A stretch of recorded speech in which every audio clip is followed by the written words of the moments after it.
Hola, bueno, muchas gracias por la invitación. Yo igual estoy muy contenta de estar acá. Le he hecho clases a escolares varias veces, es mi primera vez hablando con profesores, pero me gusta mucho porque creo que también puede tener un impacto más grande, ya que después ustedes pueden hablar con sus estudiantes. Y bueno, como bien dijo Nelson, el conversatorio de hoy día sobre meteorología, no voy a hablar directamente sobre cambio climático, pero igual si tienen cualquier duda me la pueden preguntar. A ver, voy a ver si puedo compartir bien mi pantalla.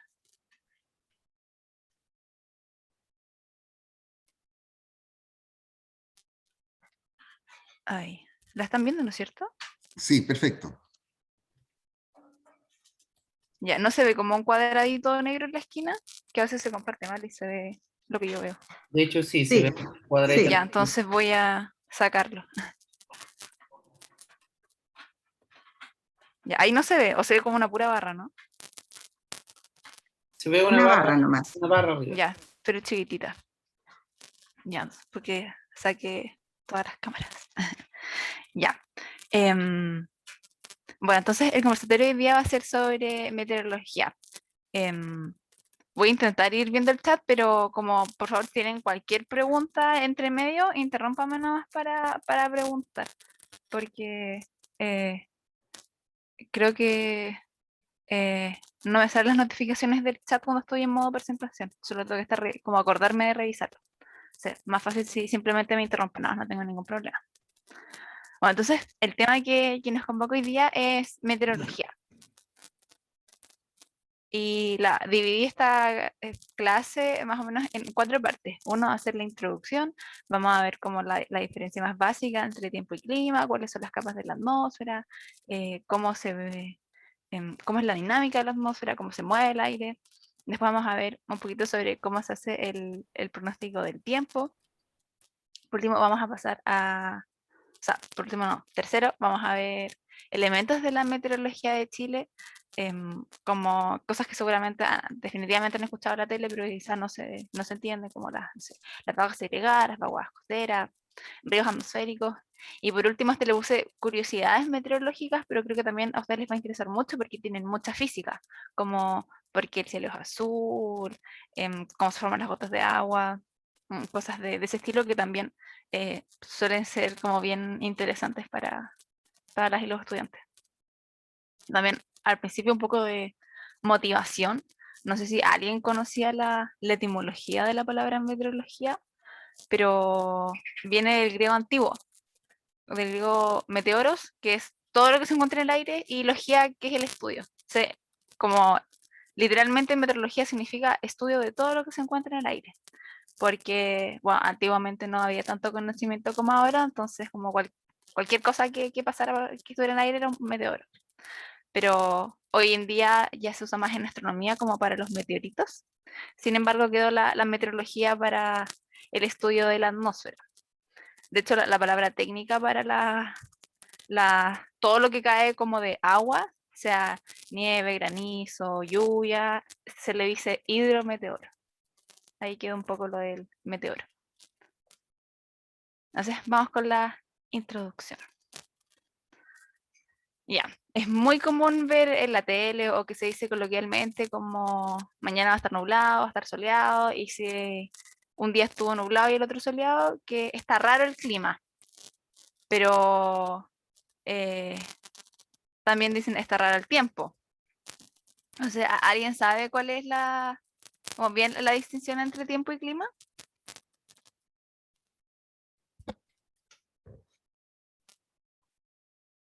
¿No?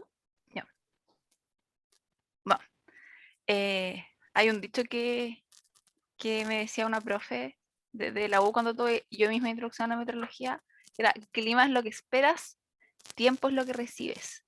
Porque la manera correcta de decirlo es que está el tiempo.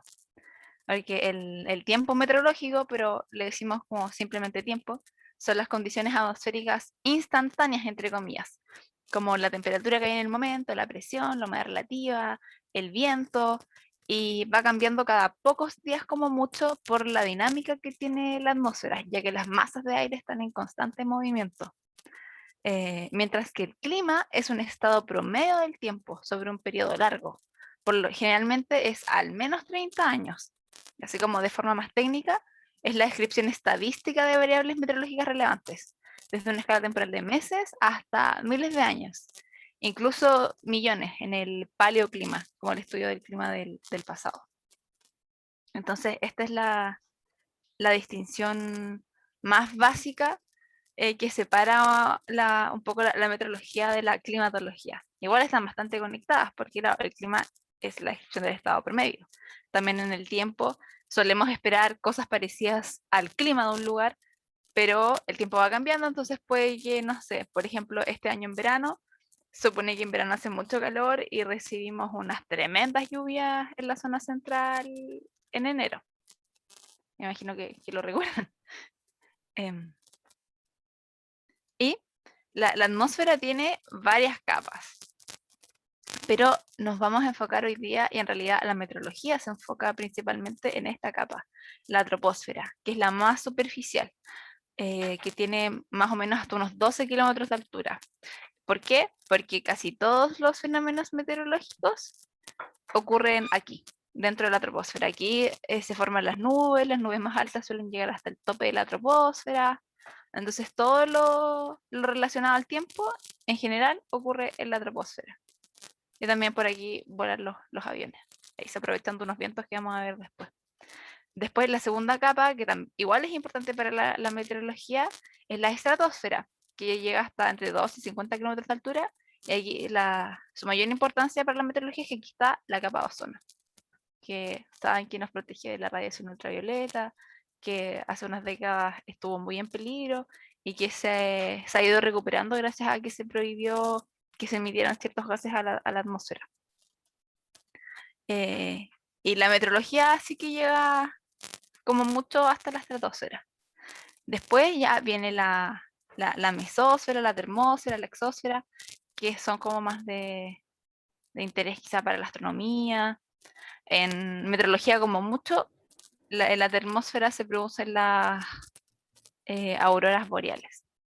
Pero ya que aquí no hay, no es algo que yo haya estudiado alguna vez. Lo que sí es que por aquí también en la atmósfera vuelan los satélites. O sea, no vuelan, orbitan los satélites. Pero Eh, entonces, ¿sí?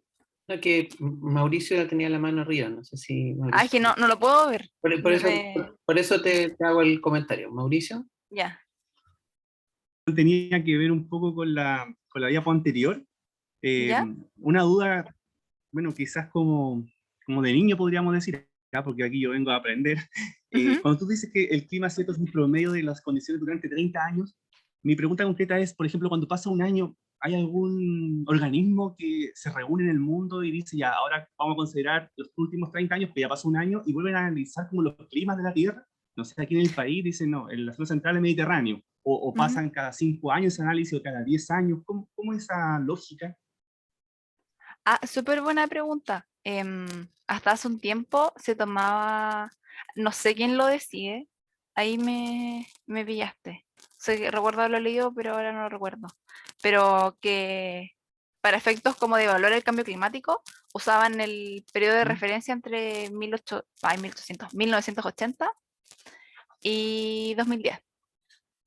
Eh, y justo este año, a principios de este año, o a fines del año pasado, lo cambiaron. Ahora el IPCC, por ejemplo, considera entre 1990 y el 2014. Eso hace que todos los promedios se desplacen. Entonces pareciera que como que el cambio climático fuera, o sea, el cambio de la temperatura fuera menos de lo que es en realidad si lo comparamos con un periodo de tiempo anterior. Pero en realidad eso es para efectos del IPCC y para el último informe, de hecho. Pero yo creo que no hay un organismo como la Organización Meteorológica Mundial que defina así como ya, todos usamos como el promedio para el clima, no sé, los últimos 30 años. Nunca he visto algo así. En general se agarra el promedio histórico nomás de todos los datos que hayan y que año a año va cambiando, y algo importante que analizamos son las tendencias, que es ver cómo cómo va aumentando o disminuyendo la temperatura, cómo ver la anomalía. Y eso se va actualizando todos los años, claramente, porque vamos teniendo nuevos datos. Gracias. De nada. Yo te quería preguntar de la diapo ¿Sí? siguiente. Esto es una pregunta que me hizo un estudiante y no supe cómo contestarla. Ya. Es como, ¿cómo saben dónde termina una capa y empieza la otra? Ah, es súper buena pregunta. Ay, creo que borré una diapositiva donde podían ver una diferencia, así que tengo tiempo, se las puedo mostrar al final. Pero ya, como metróloga yo les dije, yo hasta la troposfera y la estratosfera. No, nunca he visto nada más. Aquí la diferencia es súper clara, porque si hacemos, a ver si puedo dibujar. Ah, puedo, ya. Si hacemos un gráfico como de la presión y temperatura, en la troposfera la temperatura es más o menos estable, como que puede estar, no sé, como así, tiririri. Ya me salió bien feo. Y en la estratosfera hay un cambio muy marcado. La temperatura empieza a aumentar por efecto de la capa de ozono. Y después, cuando se acaba la troposfera, vuelve a disminuir. Entonces, viendo gráficos de presión y temperatura, es muy fácil ver la diferencia entre las capas. Perfecto, muchas gracias. Y ahí en la vertical tienes la altitud con respecto al nivel del cero. La- En realidad en meteorología usamos la presión, pero la presión es muy fácil pasarla a altura. Pero es más fácil sí, porque sí. Ujú. la presión es más constante que... O sea, es como más fácil estudiarla en temas de presión que altura. Ah, mira, ya, ya. Ahora, la altura es más complicada. Ahí lo vamos a ver un poco mejor después. Ya, Pero en perfecto. meteorología, de hecho, a mí me pasa que de repente estoy hablando con otras personas y le hablo como, no sé, a una altura de 500 hectopascales, pero eso es medida de presión, pues la gente me mira así como, ¿qué? Pero o sea, es más fácil ver la presión. Ya. Ay, hay unos mensajes en el chat. A ver. Sí, David había levantado la mano. Ay, todavía estoy dibujando. Hola, buenos días. ¿Puedo hacer la pregunta al tiro, Hola. no? Sí, claro, no, por favor, interrúmpame nomás. Como Sí, les mira, dije, no me sale cu- notificación del chat. ya, cuando tú dices que aumenta la temperatura en la estratosfera, Ujú. la pregunta mía es, ¿a qué temperatura debería llegar? Porque yo tuve la oportunidad, no me acuerdo qué año, de hacer una sonda meteorológica que llevaba Mm, un termómetro y llegó sí, a 26.000 metros de altitud ya. la sonda. Y bueno, tenemos los datos, por aquí en mi computador deben estar todos los datos que registraron los sensores, pero ¿a qué temperatura debería subir? Em, Más o menos. yo igual estaba en campañas de medición meteorológica y tirado radiosonda, pero la última vez fue como hace 3 años, no me acuerdo cuál fue el último valor de temperatura, pero no es como que haya, no sé, 35 grados, porque a 10 kilómetros de altura ya la temperatura está bajo cero, generalmente, dependiendo de dónde estén. Y si bien sube, no sube a, no sé, no, sube a 50 grados. Puede que pasen de menos 20 a 10, 20, pero la verdad es que ahora no me acuerdo. O sea, saqué justo una imagen que tenía un radio sondeo. O sea, es que alcanzamos al final, se los voy a mostrar. Porque esto es como un resumen del curso de meteorología que hice para la escuela de verano hace poquito. Entonces, como que tuve que sacar hartas diapositivas para que no estuviéramos hablando 10 horas, sino solamente 1 hora y media. Gracias. Entonces, ya que lo han preguntado harto, yo creo que lo voy a buscar al final para poder mostrárselo. Ya. Entonces, ahí recuerden, cualquier duda, interrúmpanme nomás porque no puedo ver ni sus manos levantadas ni el chat porque si no me tapa la diapositiva. O sea, a usted les tapa la diapositiva. Ya. Entonces, eh, el aire en la atmósfera está en constante movimiento y uno de los factores más importantes, es decir, en realidad el más importante es el sol. Es como el motor de la dinámica de la atmósfera. ¿Por qué? Porque en el Ecuador tenemos que le llega de manera más directa la radiación solar. Entonces aquí como que constantemente está llegando calor, O sea, es mucho más caliente, se está evaporando agua del océano, se forman nubes, mientras que en los polos llega mucha menos radiación, es súper helado, lo cual provoca que la Tierra esté constantemente en un desbalance radiativo, porque vamos a tener que cerca del Ecuador hay un exceso de radiación, y hacia los polos hay un déficit, porque el exceso es que le llega más de lo que sale, el déficit es que sale más de lo que entra. Claro. Y eso, en general, como ustedes deben saber, que en la naturaleza las cosas les gusta estar en equilibrio. Entonces la Tierra está constantemente redistribuyendo calor desde el Ecuador hacia los polos para intentar estar en equilibrio. ¿Y cómo hace esto? A través del movimiento de las masas de aire. Y eso produce cambios en la presión. O sea, aquí hay cualquier duda, interrúmpame porque quizás esta sea como las diapositivas más difíciles de hoy. La presión es como si tenemos mucho aire sobre nuestras cabezas va a haber más presión, si tenemos poco aire va a haber menos presión. No, el cuerpo humano aguanta una cantidad de toneladas de aire encima increíble. Y como le llega constantemente radiación al Ecuador, mucha radiación, se evapora, el aire en la superficie se calienta, se evapora agua del océano, y el aire caliente es menos denso, es más liviano que el aire frío, entonces tiende a subir.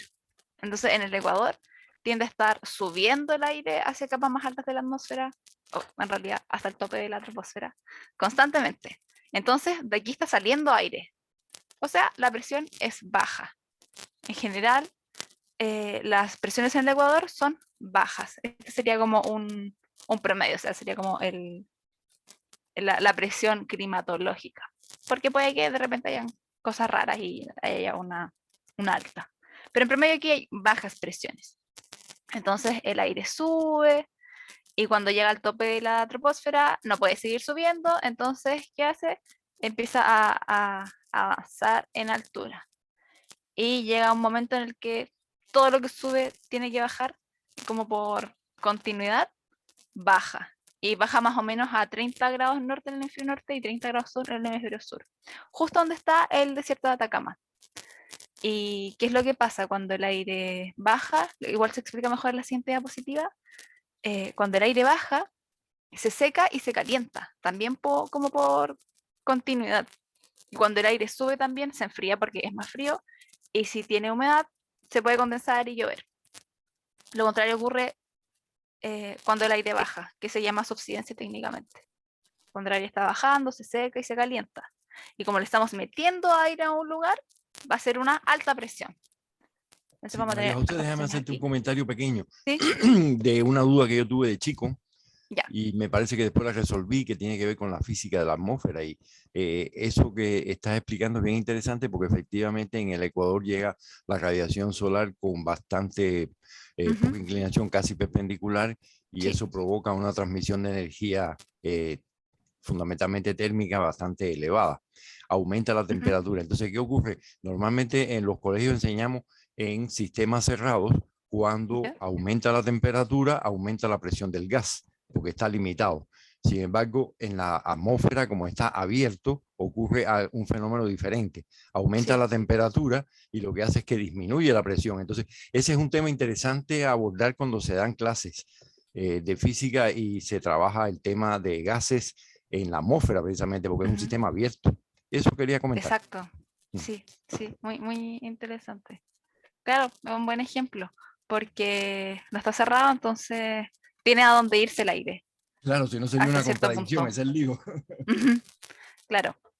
Y bueno, esto no lo vamos a ver, pero técnicamente se llama celda de Hadley. Y también ocurre lo mismo más hacia los polos, y aquí hay bajas presiones. Entonces, el aire converge hacia acá, tenemos altas presiones en el norte y en el sur, y bajas en el Ecuador y en los polos. Pero nuestro planeta no solamente no está hecho de agua, tenemos continentes. O sea, ahí la cosa se desordena un poco, y en vez de tener como un cinturón de bajas y altas presiones, tenemos bajas y altas presiones cerradas, que es como vamos a ver después, que hoy seguramente lo han escuchado hablar, como el anticiclón del Pacífico Sur que tenemos pegadito en las costas de Chile. Y también otra cosa que pasa es que la Tierra rota. Entonces las masas de aire se desvían por el efecto de Coriolis. Y el hemisferio sur hace que las masas de aire se desvíen hacia la izquierda y el hemisferio norte se desvían hacia la derecha.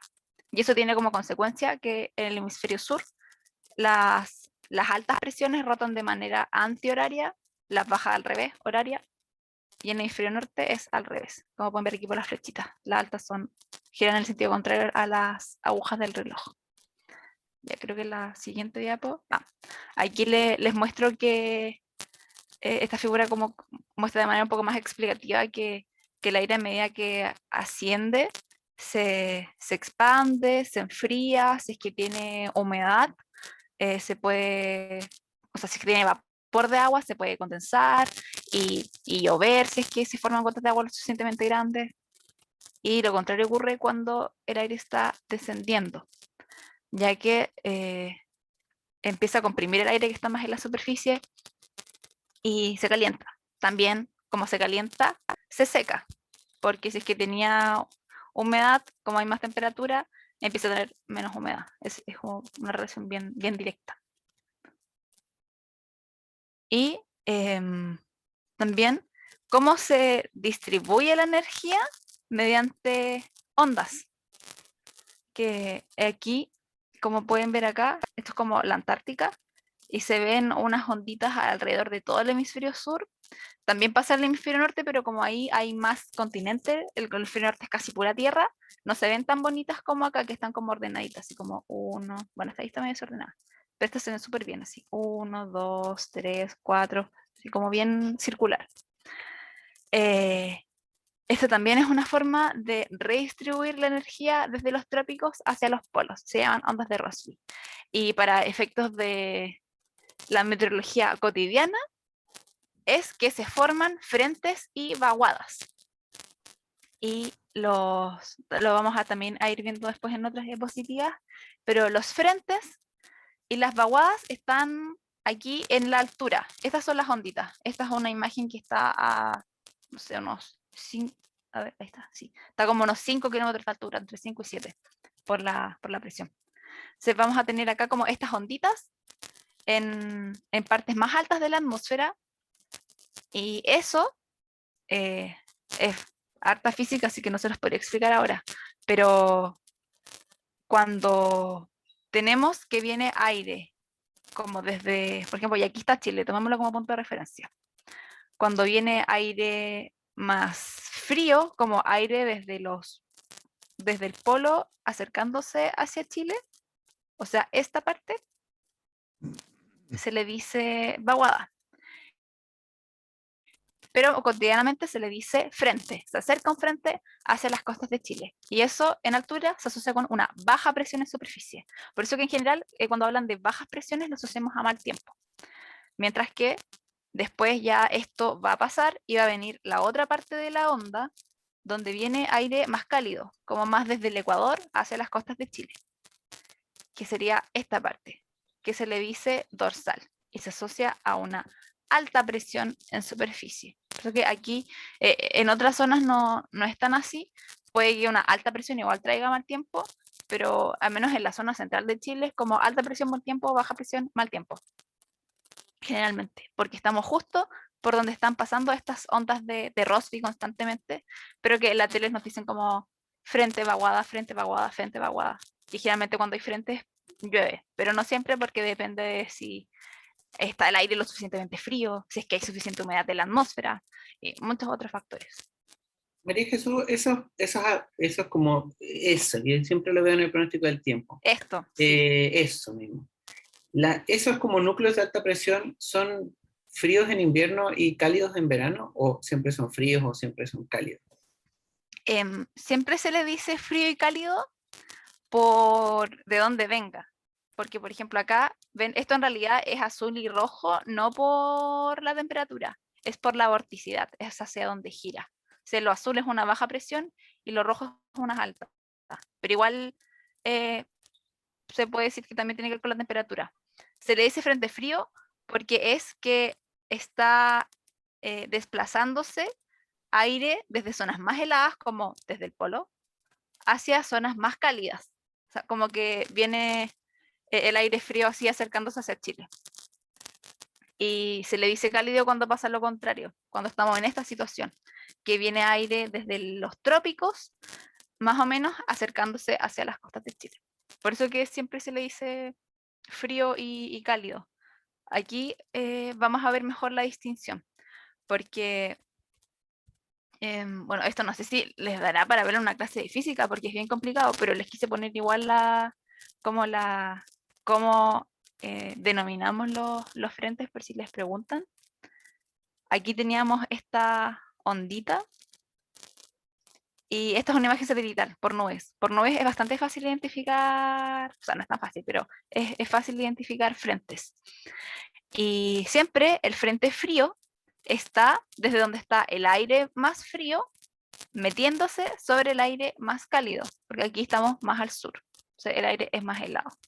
Y también se puede ver por el tipo de nubecitas. Y aquí está el aire más cálido. Mientras que el frente cálido sería esta parte de acá, que está con la línea roja con circulitos. Porque aquí, recuerden que esta es una baja presión, entonces está moviéndose así. Entonces, este frente frío, después en un rato va a estar girando, entonces va a estar aquí. Y después va a estar, a ver si puedo dibujar. Se me olvida que tengo dibujo.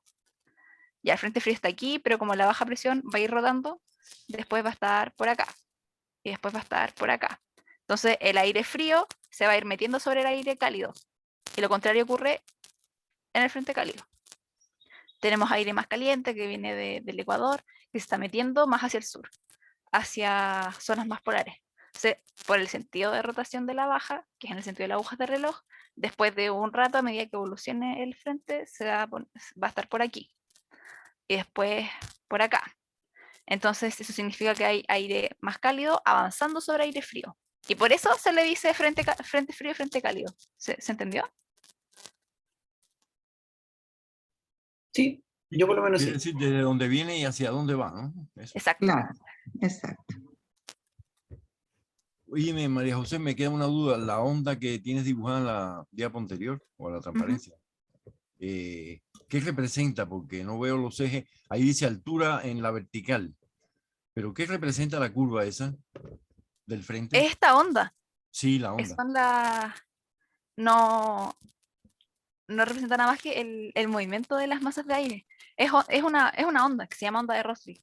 Y es la manera en la que como una de las maneras en la que se intenta distribuir la energía dentro de la atmósfera para llegar al equilibrio. Pero no es como que tenga una unidad exacta. Ya. Pero este mapa exactamente es de vorticidad, que es el sentido de giro del aire. Como por ejemplo, si es azul, baja presión, si es rojo, es alta. Pero también les podría haber mostrado el mismo mapa con otra variable y también lo verían de manera parecida.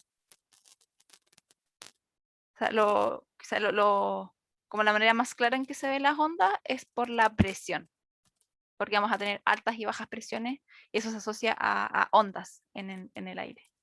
Claro, entonces en ese caso estaría representando variaciones de presión. Por eso me confundía esto que tiene a la izquierda altura, pero hay una equivalencia de cierta manera entre altura y Sí, presión, ¿no es cierto?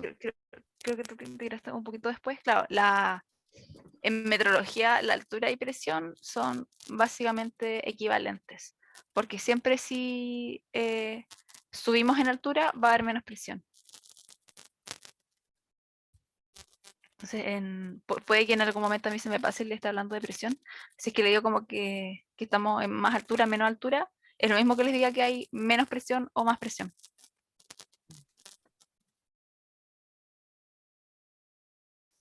Ya, entonces, qué bueno que se entendió lo de los frentes. Después lo vamos a ver para la parte de la meteorología de Chile. Entonces, si ahí de nuevo les surge cualquier duda, me interrumpen. Ahora vamos a pasar a la segunda parte, que es cómo se hace el pronóstico del tiempo. Y básicamente tiene 3 etapas. Primero necesitamos datos. Damos observaciones de la atmósfera, saber realmente cómo está la temperatura, la humedad, la presión, el viento. Después, esos datos ahí les voy a explicar enseguida cómo, se asimilan, o sea, pasan por un modelo de pronóstico del tiempo, se hacen correcciones, ese tipo de cosas, para finalmente llegar al análisis, que ese sería el producto final, que es como el tiempo que nos muestran en la tele, con las cartas sinópticas, que es frente cálido, que es frente frío, y todo eso. Así que ahora vamos por partes. Bueno, primero, para poder tener pronósticos del tiempo, primero había que entender un poco mejor cómo funcionaba la atmósfera. Los primeros pronósticos del tiempo buenos son como de fines de la Segunda Guerra Mundial, más o menos por ahí por el 1950. Y desde antes, obviamente, habían habido personas que intentaron hacer un pronóstico del tiempo, pero les iba bastante mal. Pero el aire, al igual que el agua, es un fluido. Entonces se sabe que su movimiento se rige un poco por las ecuaciones de Navier-Stokes, que son estas que están acá, que determinan el movimiento de los fluidos. Pero también tenemos que tener más ecuaciones, como la ecuación de continuidad que les mencioné harto al principio, porque como todo lo que sube tiene que bajar, las cosas no puede ser que en algún punto no haya nada. Como en la Tierra está todo, el aire está fluyendo constantemente, entonces tiene que haber una continuidad. También tenemos la energía. Y algo importante es que estas ecuaciones de Navier-Stokes no tienen solución analítica. O sea que solamente nos podemos resolverlas aproximándonos mediante modelos computacionales, o sea, de manera numérica. Entonces, como no tiene solución analítica, la atmósfera es caótica. Eso del efecto mariposa, de que el movimiento de una mariposa podría provocar un huracán al otro lugar del mundo, es un poco exagerado, pero es cierto. Pequeñas variaciones en el sistema, puede que en el futuro, como no lejano, sino que en 3 días, hagan que el tiempo sea totalmente distinto. Y ahí vamos a ver después un ejemplo de un fenómeno meteorológico que ocurre, que es bien así inestable, entonces que se puede ir para cualquier lado, y que suele pasar que dicen va a llover y después no llueve. O sea, todo el mundo quejándose así como, los meteorólogos nunca le chuntan el tiempo, no saben hacerlo. Pero aquí espero que una de las cosas con las que se queden es que es muy difícil hacer el pronóstico del tiempo, ya que de partida las ecuaciones que se intentan resolver para hacer el pronóstico no tienen solución. Solamente se aproximan. Entonces, siempre estamos teniendo aproximaciones de la atmósfera. Pero gracias a la tecnología, a los avances computacionales, tenemos soluciones cada vez más precisas. Por eso que el pronóstico del tiempo también es cada vez mejor. Pero tenemos otro problema, que son las observaciones. Aquí están viendo como hartos tipos de instrumentos que hay, como las estaciones meteorológicas, radares, que en Chile no tenemos radares meteorológicos, imágenes satelitales, que están volviéndose súper importantes hoy en día. De hecho, ni siquiera se aprovechan todos los datos satelitales que hay. Como una vez leí que como el 5% de los datos satelitales meteorológicos se usan, y se está trabajando como en poder usarlos más. También tenemos boyas en el océano que toman datos no solamente de la atmósfera, sino que también del océano. Algo interesante es que también se usan los datos de los aviones y de los barcos, pero de los aviones sobre todo, porque como los aviones navegan en el aire, tienen que saber súper bien cómo está la temperatura, la presión, la humedad, no vayan a meterse directamente en una tormenta. Entonces, en el fondo son como instrumentos meteorológicos que llevan gente o que llevan carga. Y no sé desde cuándo, pero ya hace harto tiempo que los aviones comparten esos datos meteorológicos con las direcciones aeronáuticas de cada país, y esto a su vez lo comparten con las direcciones meteorológicas de cada país. Y de hecho por la pandemia se vio afectado un poco el pronóstico del tiempo, porque no teníamos datos de aviones. Pero también ahí les voy a mencionar enseguida uno de los tipos de datos más importantes, que son los radiosondeos, como este globito que se ve acá que lleva una cosita, que es una de las fuentes más importantes de datos. ¿Sí? Ahora, a continuación les voy a mostrar algunos tipos de datos. Uno de los más también importante son las estaciones meteorológicas. Esta es la red de estaciones meteorológicas en todo el mundo. Entonces también pueden ver algo que pasa, que no tenemos tantas. Por ejemplo, Europa está tapada en estaciones, Estados Unidos igual tiene hartas, pero en Sudamérica y en África hay varias partes que, o también por aquí en Rusia, en Asia, hay varias partes que tienen poquitas. Entonces, o la Antártica solamente tiene las orillas. Un problema que tenemos es que siempre nos faltan datos. No podemos conocer tan bien la atmósfera si no tenemos datos reales de su estado. ¿Y en qué consiste una estación meteorológica? Mide la lluvia con un pluviómetro, tienen sensores de humedad y temperatura, que es este higrotermómetro, el viento, que se mide con anemómetros y veletas, también pueden medir la radiación solar con esta cosita que se llama piranómetro. Y aquí no se ven muy bien, pero todo esto son sensores bien sofisticados y en general el sensor real es súper chiquitito. Y excepto el anemómetro y la veleta, que es como lo más fácil, que solamente gira. Pero generalmente se ve como una plaquita y el sensor real es una cosita así bien chica.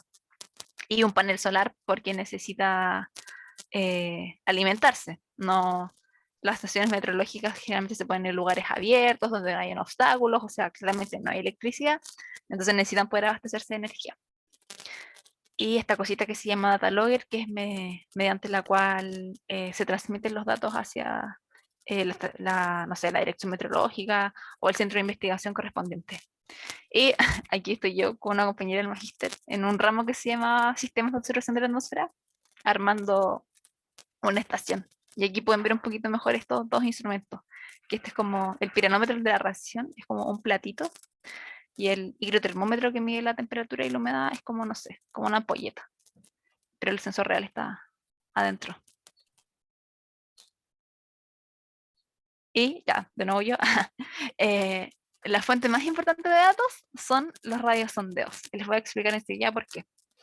Primero, los radiosondeos es esta cosita, que es como un walkie-talkie, y es muy chiquitita. Si pueden ver, aquí yo la tengo en mi mano, es muy pequeña, pero está cargada de sensores. Está como antenita, es el sensor de humedad, o sea, de temperatura y de humedad. También por dentro lleva sensores de presión. Ya también dependiendo cómo lleva un GPS, porque así también vamos a saber cómo es el viento según para dónde se vaya. Y son súper importantes porque son los instrumentos que nos permiten llegar más alto en la atmósfera. Porque como dijo David, si mal no recuerdo hace un rato, él lanzó una radiosonda que llegó como hasta 25 kilómetros y los aviones vuelan más bajo. Entonces, son los instrumentos que nos permiten llegar más alto en la atmósfera.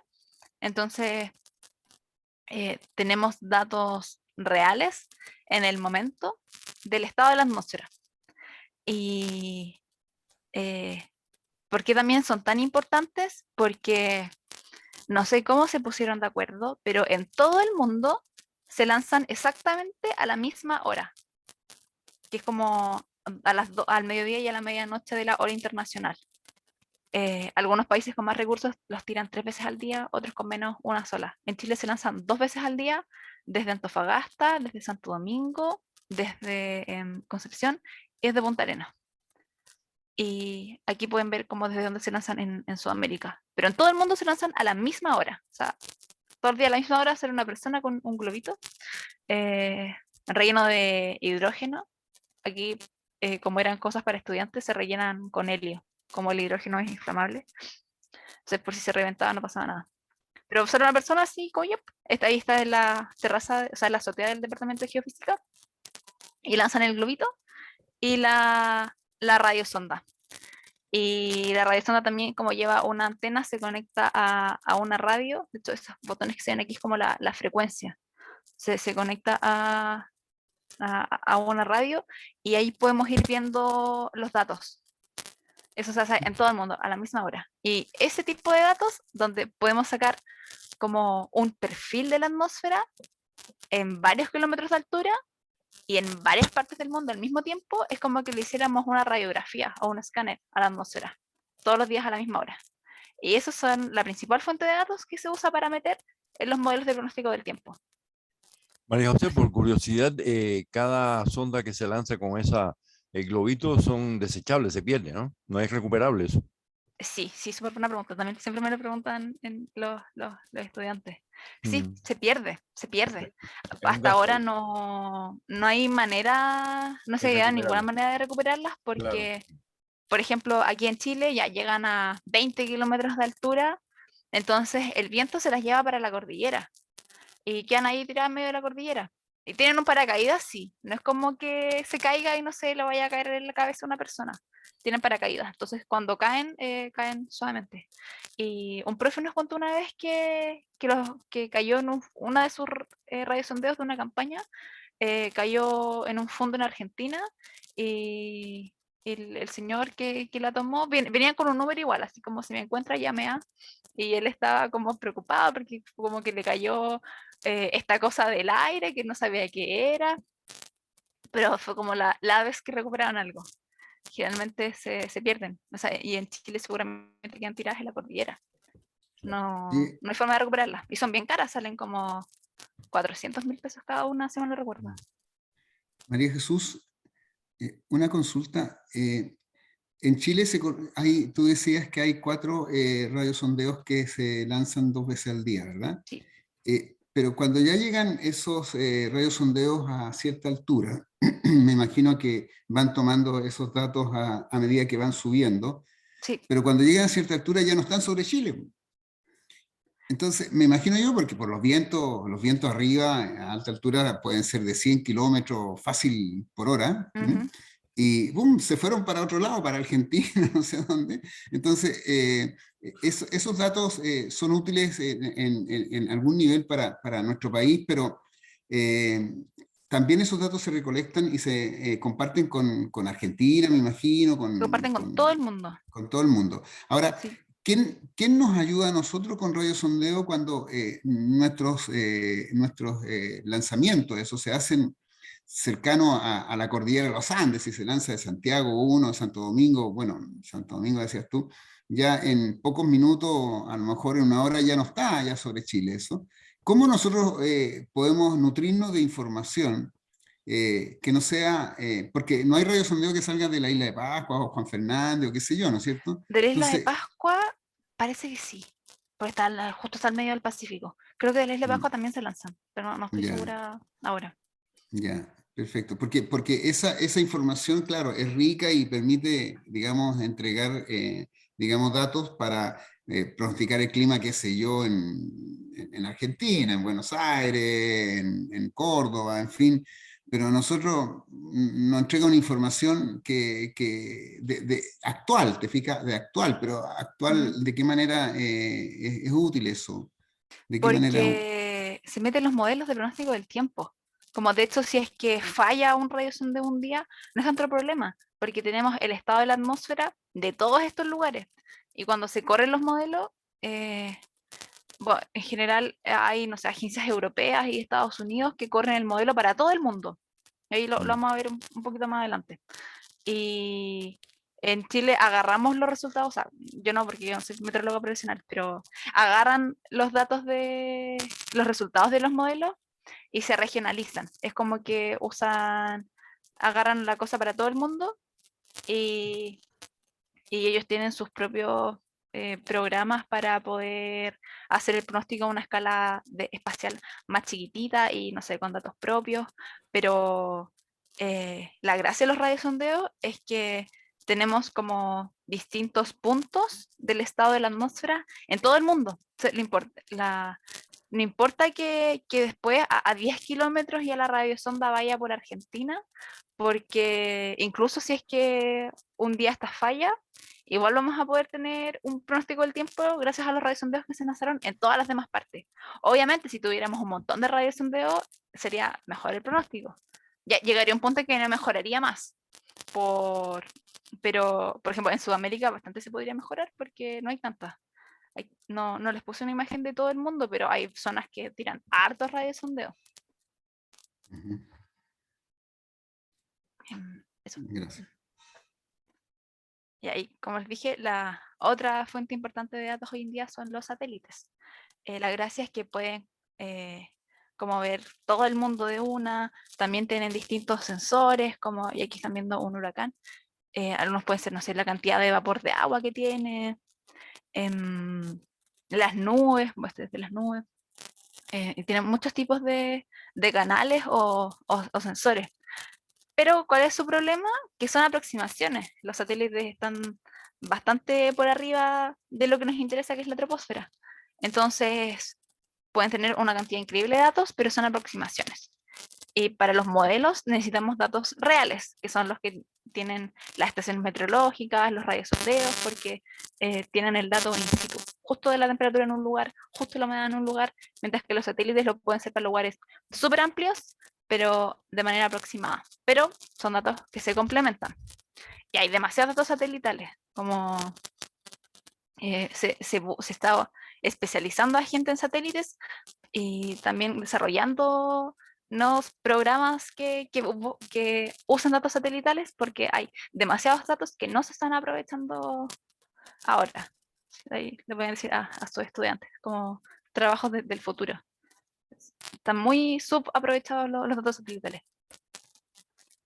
Y aquí les voy a explicar un poco mejor lo de los modelos del pronóstico del tiempo. Como les dije, la atmósfera es caótica. Y también no podemos medir cada punto del mundo. Entonces siempre vamos a tener que, esta es la atmósfera y el modelo numérico se le intenta parecer, se parece un poco, pero nunca va a ser igual, nunca. Pero gracias a los avances en la tecnología, en la computación, en el entendimiento de la atmósfera, se ha avanzado bastante. Antiguamente los pronósticos no tenían como tanta certeza. Por ejemplo, el pronóstico a 3 días era menos de un 90% de certidumbre. Y hoy en día el pronóstico, de hecho esto es desde 2013, o sea, ya han pasado casi 10 años más.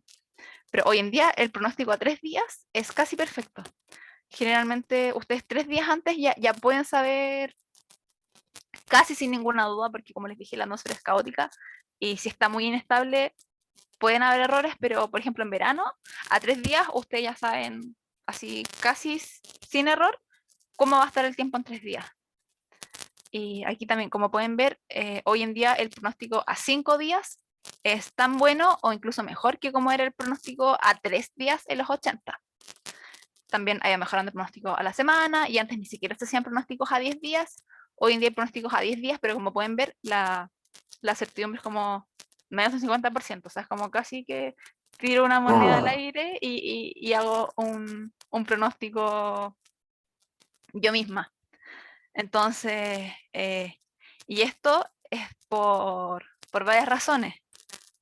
Porque no tenemos tantos datos, porque no tenemos tanto procesamiento computacional. Hoy en día los pronósticos, los modelos de pronóstico del tiempo se corren en supercomputadores como este. Este es el que hay en Chile, el NLHPC o LEFTRARU, que está en la Facultad de Ciencias Físicas y Matemáticas de la Universidad de Chile. Pero este no corre pronósticos del tiempo, se usa para otras cosas. De hecho, no sé si, yo creo que si este corriera un modelo de pronóstico del tiempo, se usaría exclusivamente para eso, porque se necesita mucha capacidad computacional. Pero también pasa que todavía hay varios procesos de la atmósfera que no entendemos, y de hecho cosas incluso que quizás a ustedes les suenen básicas. Todavía no se entiende bien, por ejemplo, cómo se forman las tormentas tropicales, o sea, no se sabe cómo se forman los huracanes, no se entiende bien cómo se forman los tornados, los rayos, hasta las gotas de agua, que eso lo vamos a ver al final. Entonces, hay muchas cosas que no entendemos. Y también lo más importante es que la atmósfera es caótica, es inherentemente caótica. Entonces, por mucho que mejoremos el entendimiento de la atmósfera, la capacidad computacional, las observaciones, nunca vamos a tener pronósticos perfectos. Esto va a ir mejorando. Quizá en 20 años más, el pronóstico a 5 días va a ser casi 100% exacto. Pero nunca vamos a saber cómo va a estar el tiempo en un año, porque hay un límite que la verdad no sé si se ha calculado, pero yo no sé cuál es, pero hay un límite, como va a llegar un punto en el que, aunque sigamos mejorando, no vamos a saber cómo va a estar el pronóstico en X días, porque va a haber un límite en el que una pequeña variación va a llevar a variaciones grandes con el paso de los días. Y en ese, sí, en ese sentido se puede, porque yo lo escuchaba, por lo menos en las noticias, como anticipar cómo va a ser el invierno o cómo va a ser el verano en términos generales, ya más allá del pronóstico del tiempo, sino en términos como cómo va a ser el clima, por ejemplo. Es decir, Sí, como que uno intuye esta cosa de, o dice como intuitivamente, no, este verano va a ser súper caluroso porque estamos en una primavera muy calurosa. ¿Eso se sí. puede modelar y predecir? Claro, ahí ya no, pero como tú dices, ya no es pronóstico del tiempo, sino que es como algo más climatológico, y que de hecho es bastante nuevo esto de los pronósticos, o sea, no es tan nuevo, pero es más nuevo que el pronóstico del tiempo, los pronósticos estacionales, porque es más difícil. No, no es como llegar y correr el pronóstico del tiempo, sino que hay que hacerlo mediante otras técnicas, como también, no sé, cómo es el clima más o menos en ese lugar, eh, cómo está la atmósfera en cierto momento. Ahí lo vamos a ver un poquito al final. Hay ciertas cosas en la atmósfera y en el océano también que cambian a una escala mucho más lenta, como el fenómeno del niño y la niña.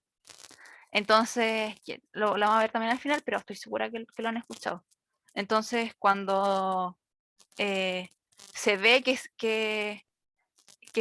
como que estamos en un periodo del niño o de la niña, podemos decir que es más probable de que, en el caso del niño, de que las temperaturas, o sea, de que haya más humedad. Si es que nos toca en invierno, es más probable que llueva más. Si nos toca niña en invierno, va a estar más seco, pero va a estar más helado también. Entonces, hay ciertos patrones, ondas en la atmósfera que varían en escalas de tiempo más lentas. Y nos aprovechamos de eso también para hacer los pronósticos estacionales.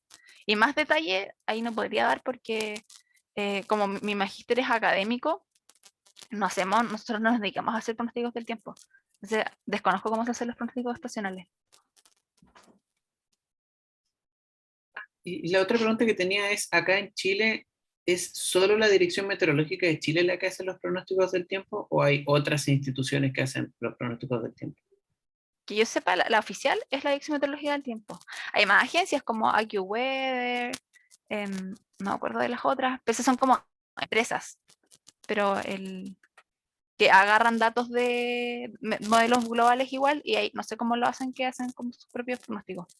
Pero la oficial es la Dirección Meteorológica de Chile.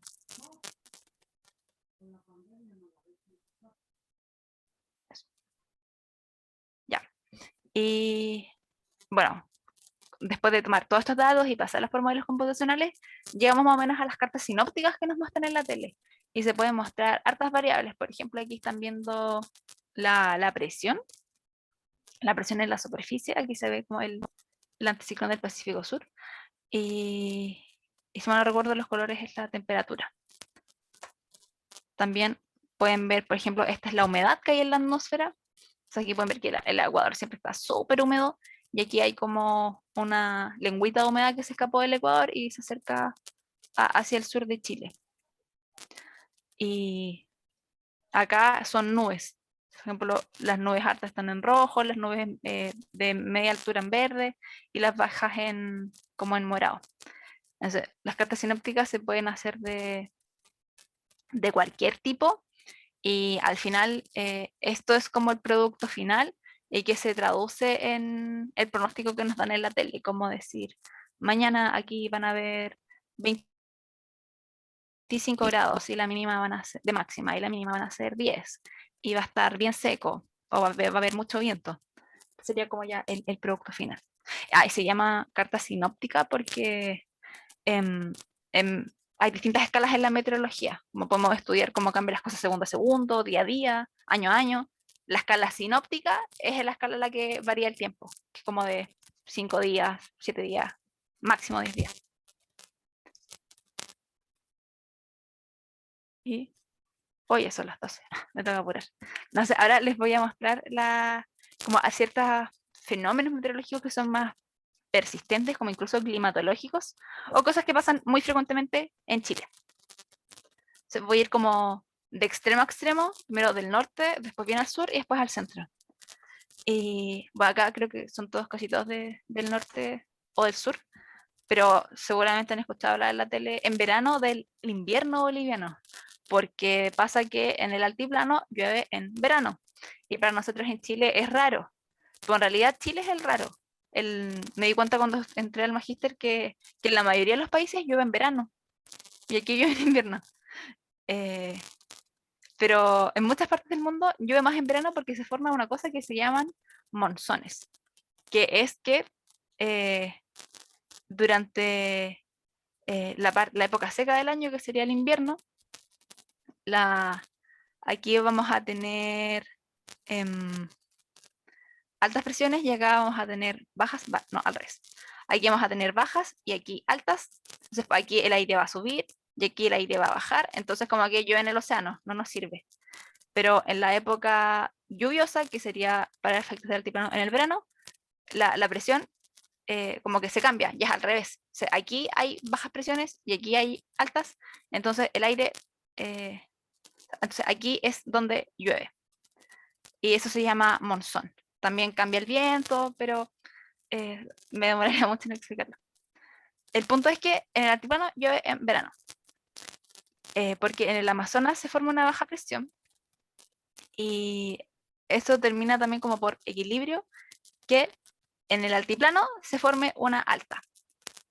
Y dependiendo, como las altas giran en sentido antihorario, dependiendo de dónde esté esta alta, porque igual en verano se mueve hacia el norte o hacia el sur. Cuando está más hacia el sur y el aire viene hacia acá, o sea, viene desde el Amazonas hacia el altiplano, puede llover, porque le llega aire desde el Amazonas súper cargado, o también desde el Océano Atlántico súper cargado de humedad.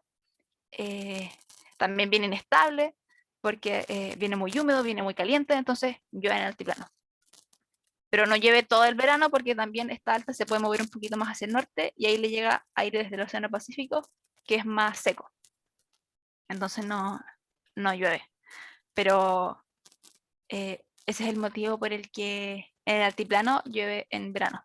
Y en muchas otras zonas del mundo también hay monzones, por ejemplo en la India, y ahí llueve en verano y ahí es un monzón bien intenso. No sé si seguramente han visto alguna vez en las noticias que puede haber una lluvia tremenda en 2 días y que les arruina todas las cosechas. Ahora el desierto de Atacama, que es muy interesante, a mí me gusta mucho el desierto, que una particularidad es que no es solamente árido, es hiperárido, porque llueven en promedio menos de 5 milímetros al año. Pero no es que llueva, sino que no sé, cada 10 años llueve harto de una vez. Y el resto del tiempo no llueve ni una gota.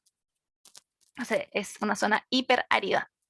Yo nunca he ido a otro desierto, pero un profe me dijo que él una vez estuvo como en otro país, en un desierto, y que él le decía así como, oigan, pero esto no es un desierto, como estoy viendo árboles. Y ahí se dio cuenta de que el desierto de Atacama realmente era hiper árido, que los otros desiertos suelen ser un poco más verdecitos. Es árido si llueven menos de 25 milímetros al año, si mal no recuerdo. Y algo que no dije, el desierto de Atacama tampoco no está solamente en Atacama. Acá le decimos así, pero en realidad va desde el sur de Perú hasta la región de Atacama. Y como el nombre más general sería el desierto costero, porque está más pegado a la costa hasta la cordillera. ¿Y por qué es tan seco? Aquí les voy a hablar del anticiclón del Pacífico Sur, esta alta que tenemos aquí permanentemente. Ahí, si recuerdan, hace un rato les dije que en el Ecuador, como le llega mucha radiación, constantemente se está evaporando aire, como el aire es más caliente asciende, entonces hay bajas presiones, después llega a la troposfera, se desvía y en algún punto tiene que bajar.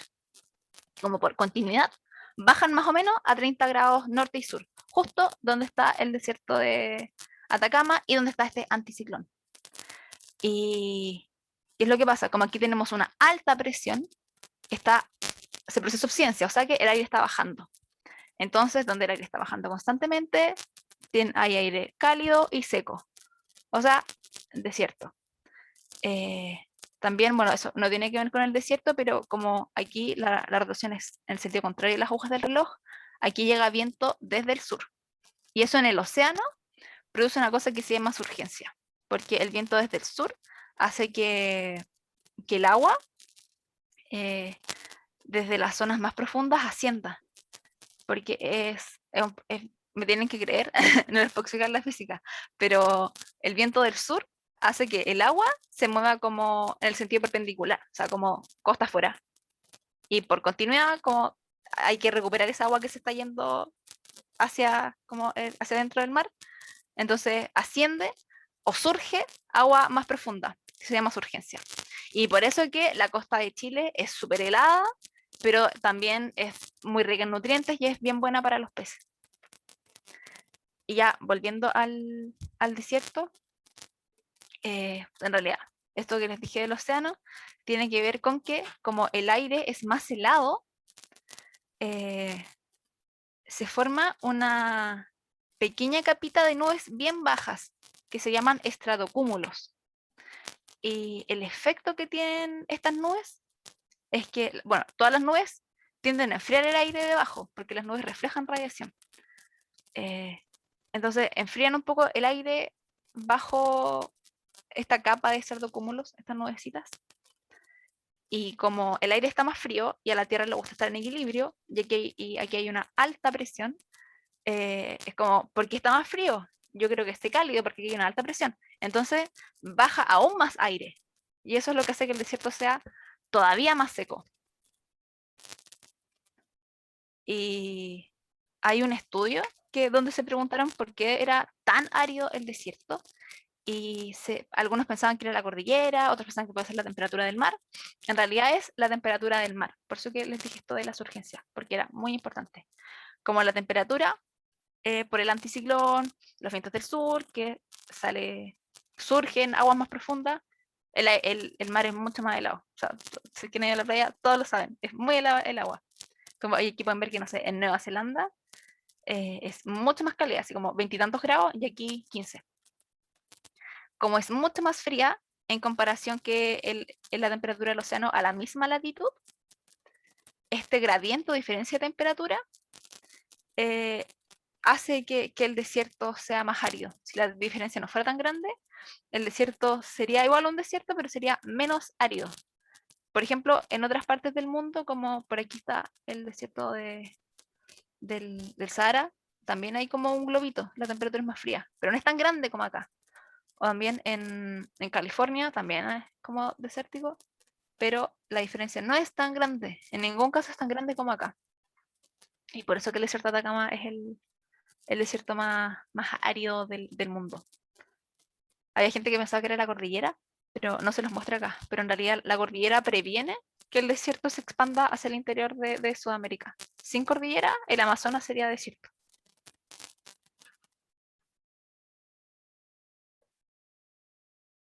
Recuerden que cualquier duda me interrumpe, no. Ahora vamos a pasar a la zona austral, la Patagonia.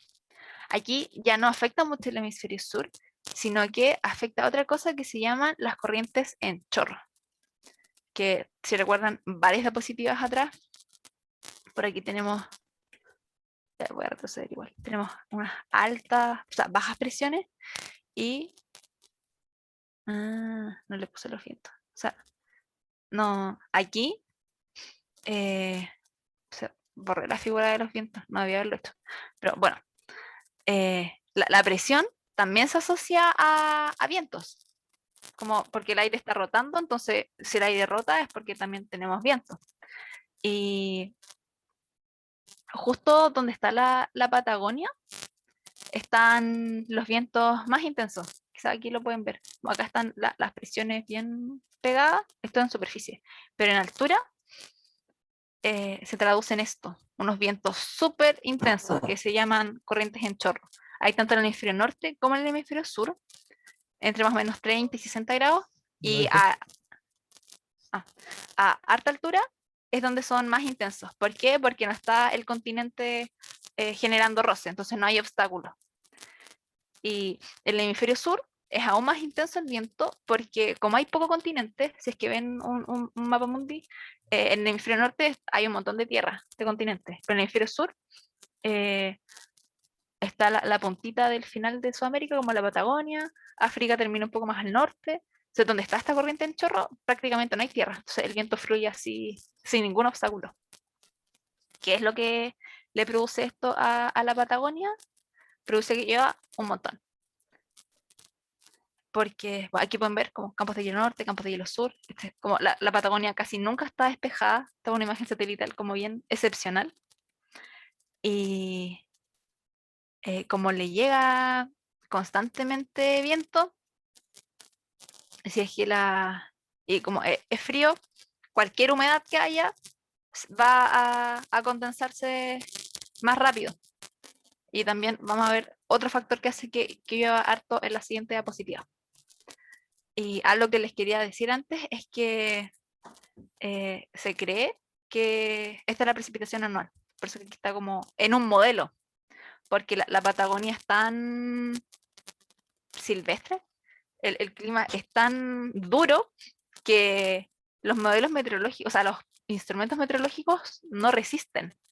Por ejemplo, se han hecho campañas que intentan, no sé, poner alguna estación en los campos de hielo, porque se cree que es el lugar donde más podría llover en todo el mundo, pero en una semana ya la estación se destruyó porque hubo una tremenda tormenta de nieve y la estación quedó tapada en 3 metros de nieve. Entonces también ese es un problema, porque no hay instrumento que resista a ese clima tan salvaje. Y la única forma es de manera indirecta, como por datos cercanos o por satélites o por modelos también, que esto acá, pero se cree que podría ser el lugar donde más llueve en el mundo. Serían como 30.000 milímetros al año, o sea, es como 30 metros de lluvia o de nieve por año. Y yo nunca he estado en la Patagonia, pero si es que alguno de ustedes ha ido, se debe haber fijado que la Patagonia chilena es súper verde y la Patagonia argentina es más seca, es como una pampa. Y la diferencia es bien, bien notoria. ¿Por qué? Es gracias a la cordillera, que produce un efecto que se llama precipitación orográfica, que es súper importante para todo Chile porque todo Chile tiene la cordillera. ¿Y qué es lo que pasa? Que las cordilleras o las montañas en general son como obstáculos para el viento. Entonces cuando viene el viento, se topa con la cordillera. De hecho, si es que el viento viene más bajo, simplemente no va a cruzar y va a hacer otras cosas. Pero si viene en altura y logra cruzar la cordillera, igual se ve forzado a ascender un poco, a subir. Y como ya les dije, cuando el aire asciende, se condensa la humedad, se enfría, entonces llueve, si es que tiene la suficiente humedad. ¿Qué cosa que pasa en la Patagonia? Porque es bastante helado y también le llega humedad desde el Ecuador, le llega, y justo por ahí pasan los frentes porque están estos vientos, es como una meteorología bien, como que todo se junta. O sea, quizás sea un poco difícil de entender, pero ya sabrán si es que han ido por la tele que en la Patagonia llueve mucho y el tiempo cambia así súper rápido. Puede que en un momento esté soleado y que en 30 minutos se ponga a llover. Y es por todo eso, porque le llega mucho viento, porque justo le llegan como frentes, y en la Patagonia china, la cordillera, aunque sea mucho más bajita que la zona central, donde viene el viento tan fuerte, se topa con la cordillera, tiene que subir un poco, se está el vapor de agua que podría haber tenido, se condensa y llueve, llueve, llueve, llueve. Pero lo contrario ocurre al otro lado, porque una vez que logra cruzar la cordillera, ¿qué hace el aire? Baja. Y cuando baja, se seca y se calienta, entonces la Patagonia argentina es mucho más seca que la chilena. Y este efecto precipitación orográfica es muy importante para todo Chile, porque como tenemos la cordillera, hace que llueva más de lo que llovería si fuera plano, porque el Océano Pacífico no es tan húmedo como, como al otro lado. El Atlántico suele traer más humedad. Y aquí vamos a ver mejor lo que les dije recién. Seguramente han escuchado en los últimos años de los ríos atmosféricos. ¿Qué son? Aquí pueden ver como la evolución de uno de ellos, que parece un río. Son bandas como líneas de nubosidad que están súper cargadas de humedad y que vienen desde los trópicos. Y aquí se pregunten cómo se salen desde los trópicos. Por la dinámica de la atmósfera, donde tenemos varias ondas, presiones altas, presiones bajas, cada cierto tiempo de manera muy común, como una manera de redistribuir la energía, como que una lengüita de humedad se escapa desde el Ecuador y la circulación del aire lo lleva más al sur, que puede ser a la zona central de Chile, pero generalmente llegan más al sur o a la Patagonia. Y también se asocian a los frentes, porque si es que un frente se logra agarrar esta humedad, generalmente llueve. La diferencia entre un frente frío, un frente cálido o un río atmosférico es que tiene que tener un flujo zonal. O sea que el viento que transporta a esta humedad tiene que ser horizontal. Y por lo que les dije recién, de de este efecto de incremento de precipitación orográfico, si es que el viento es justo horizontal, va a chocar perpendicular con la cordillera. Entonces, este aumento de lluvia gracias a la cordillera se maximiza. O sea, mientras más sea el viento zonal, o sea, más horizontal, más intenso, más llueve. Y también por eso que en el océano esta humedad como que no pasa mucho. Si ustedes vieran esto y al otro lado les pongo como cuánto llovió, en el océano no llovería nada o casi nada. Pero cuando choca con el continente, por la cordillera, donde el aire se ve obligado a subir, llueve un montón, dependiendo de cuánta humedad hubiera. Y son bien importantes para Chile. Explican más o menos el 60% de la lluvia que cae en la zona central de Chile y como la mitad en la zona sur. Y también hay otra manera por la que puede llover en Chile, principalmente Chile central o el norte, que son las bajas segregadas. Y esto es lo que yo les había dicho antes, que son bien locas, se mueven para cualquier lado. ¿Cómo se forman? Ya les mostré antes que solemos tener como frentes, vaguadas, pero no están derechas siempre. A veces llegan así, medias inclinadas. Y lo que pasa es que donde está la cordillera y no permite que el aire siga avanzando, pero por el sur la cordillera es más baja, entonces el aire logra cruzar, es como que este frente se estrangulara a sí mismo y se forma una baja presión cerrada. Y esta baja presión cerrada es chiquitita, es muy inestable, básicamente se puede mover para cualquier lado, y si es que logra juntarse con humedad, que es aquí el color es humedad, si es que logra juntarse con justo un lugar donde haya harta humedad, puede llover un montón. Que eso fue lo que pasó cuando fueron los halógenos de Atacama en el 2015. Había... Uy, voy a llevar algo. Había harta humedad y ahí se forma una baja segregada. Entonces llovió un montón en lugares donde normalmente no llueve. Y son, como les dije, son bien chiquitas, son bien impredecibles, entonces es muy difícil pronosticar hacia dónde se van a mover.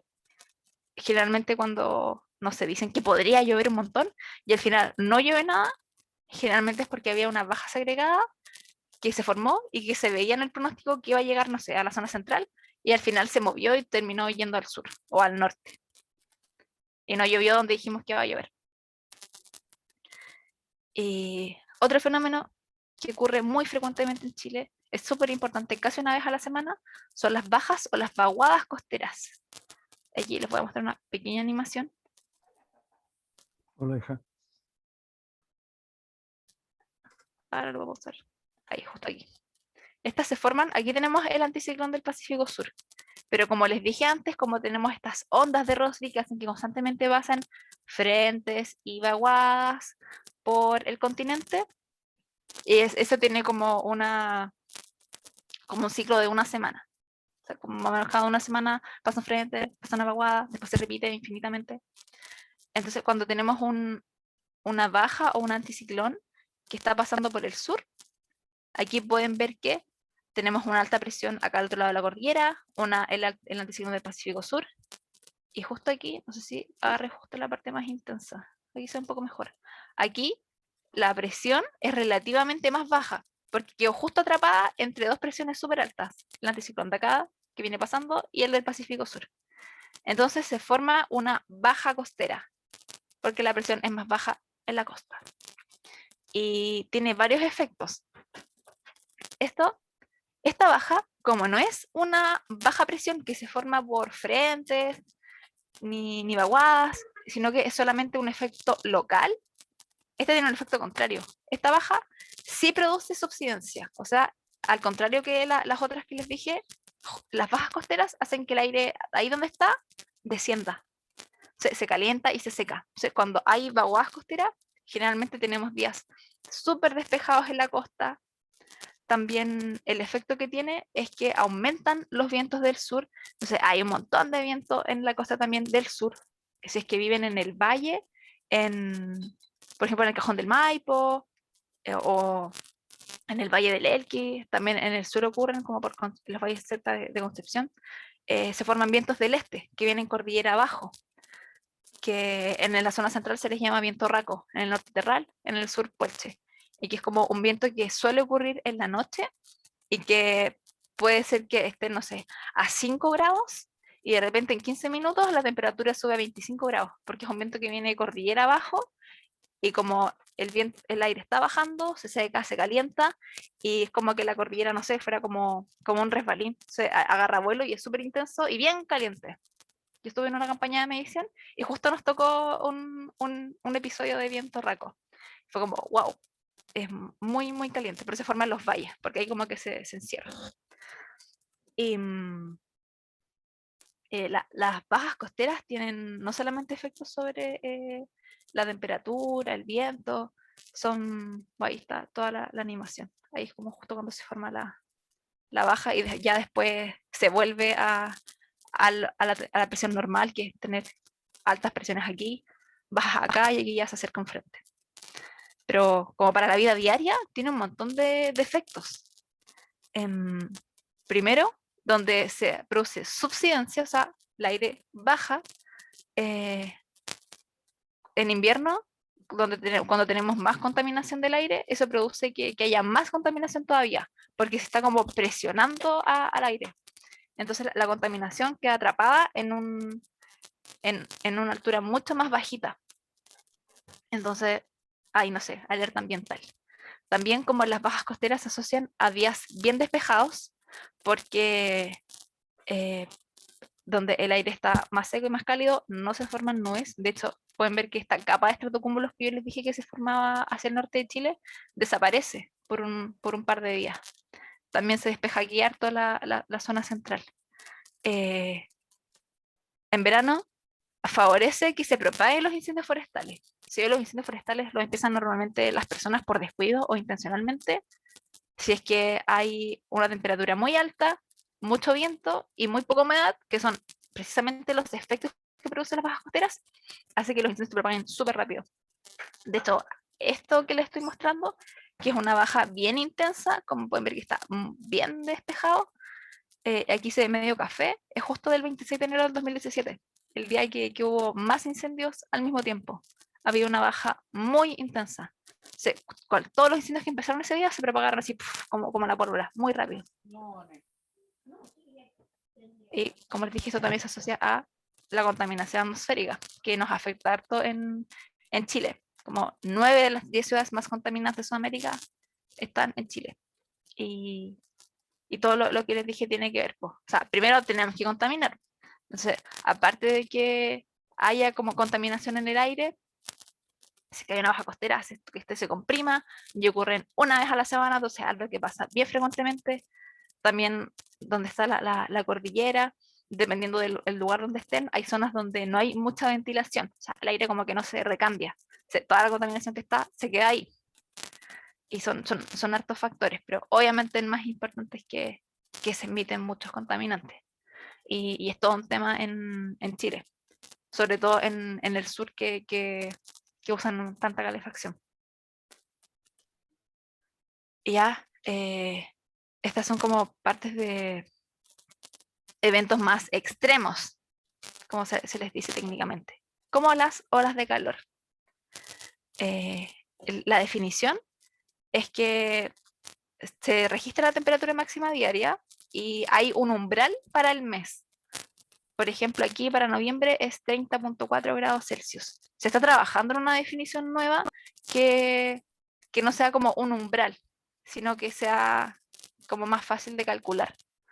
Pero el punto es que si ese umbral de temperatura máxima se supera por más de 3 días seguidos, tenemos una ola de calor. Y por efectos del cambio climático, uno de los eventos extremos que más va a aumentar su frecuencia son las olas de calor. Y si recuerdan, el 2019 tuvimos una cantidad enorme de olas de calor. De hecho, se batieron récords históricos de temperatura en muchos lugares. Todo lo que está en rojo son los lugares donde se batieron los récords de temperatura máxima registrada alguna vez. Y probablemente se sigan batiendo si seguimos como estamos. Pero las olas de calor es algo que va a aumentar mucho como en el mundo y especialmente en Chile. También el aumento de temperatura en realidad hace que haya más vapor en el océano, porque como hay más calor, se evapora más agua. Pero como ya les mostré que el agua no se distribuye de manera, o la humedad no se distribuye de manera equitativa en la atmósfera, y justo Chile central es más seco, porque tenemos el anticiclón, hace que el cambio climático hace que sea aún más seco. Y desde el 2010 estamos viviendo una mega sequía, que se ha estudiado que no tiene precedentes en los últimos 1000 años, porque se hicieron estudios de árboles y ahí pudieron ver cómo había sido la lluvia más o menos hace 1000 años atrás, y encontraron que la sequía que estamos viendo ahora no había ninguna igual en los últimos 1000 años. Y el año más seco de todos de esta mega sequía fue el 2019, donde lamentablemente se batieron varios récords de déficit de precipitación. Pero la mega sequía no solamente se debe al cambio climático. Unos profes hicieron un estudio donde le pudieron atribuir como un cuarto de la mega sequía al cambio climático. O sea, si estuviera todo normal, como natural, igual estaríamos con sequía, pero no sería tan intensa como ahora, sería un cuarto menos, que igual es harto. Pero la mayoría es natural, más o menos la mitad se le atribuye a una oscilación que se llama PDO, la oscilación decadal del Pacífico, que es como el fenómeno del niño, que vamos a ver, creo que la siguiente diapositiva, pero el niño cambia más o menos cada 3 a 7 años. La PDO cambia en escala de décadas. Y ha estado como también como la meteorología no es una ciencia tan antigua, no tenemos tantos años de datos, en particular como en Chile, para poder haber estudiado un ciclo completo de esta oscilación. Además que ocurre en el océano hay menos datos todavía. Entonces no hemos podido estudiar un ciclo entero, no sabemos bien cuánto va a durar, pero se sabe que existe. O sea, la buena noticia es que como todo lo que sube en algún momento tiene que bajar, en algún momento va a empezar a ceder. Y también algo interesante que se ha observado, que todavía no se entiende muy bien, es una poza cálida que hay en Nueva Zelanda, que se sabe que su origen es natural y que está bien asociada con la sequía, porque quizá dicen como, pero esto está súper lejos. De hecho, hace unos meses salió un estudio que salió harto de las noticias, y se veían como, uy, pero esto está súper lejos, ¿cómo va a afectar acá? Pero bueno, como la atmósfera tiene esta circulación, altas, bajas, y está todo en realidad conectado, que el océano sea más cálido aquí, va a afectar la presión acá, que va a hacer que afecte al final los sistemas de altas y bajas presiones, como todo el camino hasta la zona central de Chile.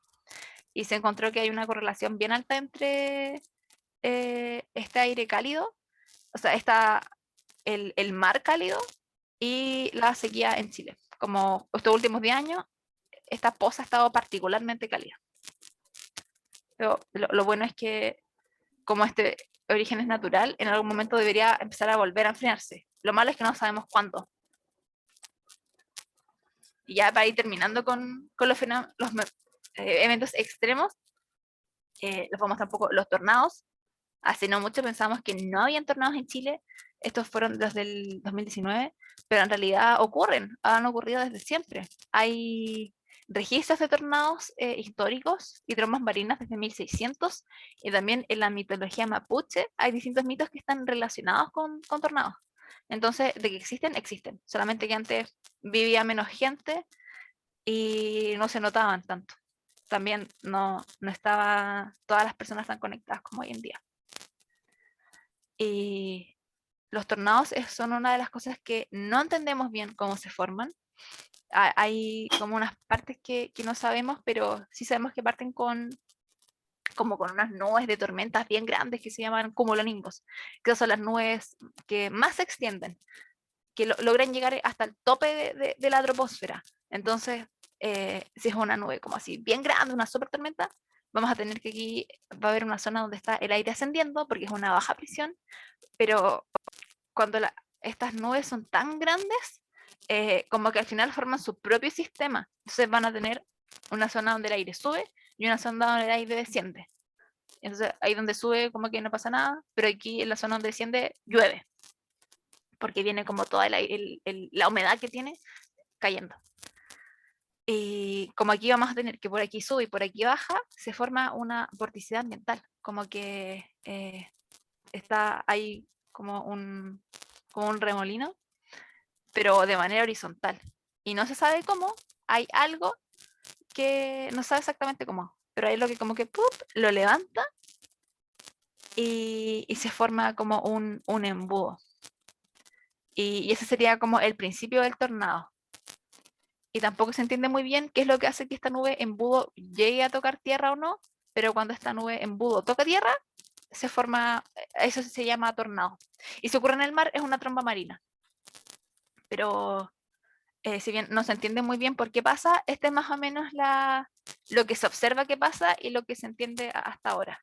Tenemos esta nube de tormenta, por aquí el aire va a subir, por aquí va a bajar. Está una nube como bien grande. Entonces es como que tiene su propio sistema. Y en algún punto esta vorticidad que genera de que aquí suba y baje, algo hace que se levante. ¡Pum! Y si toca tierra, se forma un tornado. Igual, lo bueno es que aquí no se forman en condiciones súper inestables. Y Chile no suele ser tan inestable, porque el aire que viene del Océano Pacífico, como tenemos este anticiclón, suele ser bien estable, no tiene tanta humedad, pero a veces, no sé, por ejemplo, una baja segregada podría traer mucha inestabilidad a un lugar. Entonces, a veces justo todas las cosas se juntan y pasan cosas bien extremas como los tornados. O los eventos de precipitación extrema, que les había dicho antes, como los aluviones de Atacama el 2015, que es bueno que llueva, pero si llueve mucho en muy poco tiempo, no es bueno, porque la tierra no aguanta, se pueden producir aluviones. Y en Chile Centro-Sur, esta definición depende del lugar, pero acá se considera que si caen más de 35 milímetros en un día, es un evento extremo. Pero no siempre se asocian a desastres, porque depende de si en el lugar vive gente, si es que tienen medidas de prevención. Por ejemplo, en lo que pasó en Atacama es que justo llovió en lugares donde normalmente no llueve, llovió en altura, entonces hubo un aluvión, pero justo la gente, los poblados estaban por donde pasa el río, o sea, por donde iba a pasar un aluvión también, si es que ocurría. Y eso también es un problema bien grande de planificación territorial en Chile. Hay muchos lugares, pueblos enteros que están construidos en zonas donde no deberían estar porque están muy expuestas a aluviones, pero la gente se construía ahí porque estaban cerca del agua. Y es un problema que debe solucionarse porque si no, cada vez que vuelva a ocurrir un evento extremo como este, va a volver a pasar lo mismo. Ya. Y aquí es esto del niño y la niña, que estoy segura que lo han escuchado, pero no sé si lo entienden muy bien. Esta es una interacción entre el océano y la atmósfera, porque lo que produce el niño o niña es la temperatura del océano en la superficie. Esto cambia más o menos, tiene un ciclo como de 2 o 7 años, como 2 o 7 años niño, niña, niño, niña, niña, niña. Y el efecto que produce es que cuando hay niño, el océano como al medio del Pacífico es más cálido que como suele ser en promedio. Y si hay niña, al contrario, es más frío de lo que suele ser en promedio. Y produce hartos efectos. Por ejemplo, aquí hace que el niño, hace que los vientos que en el Ecuador sean más intensos.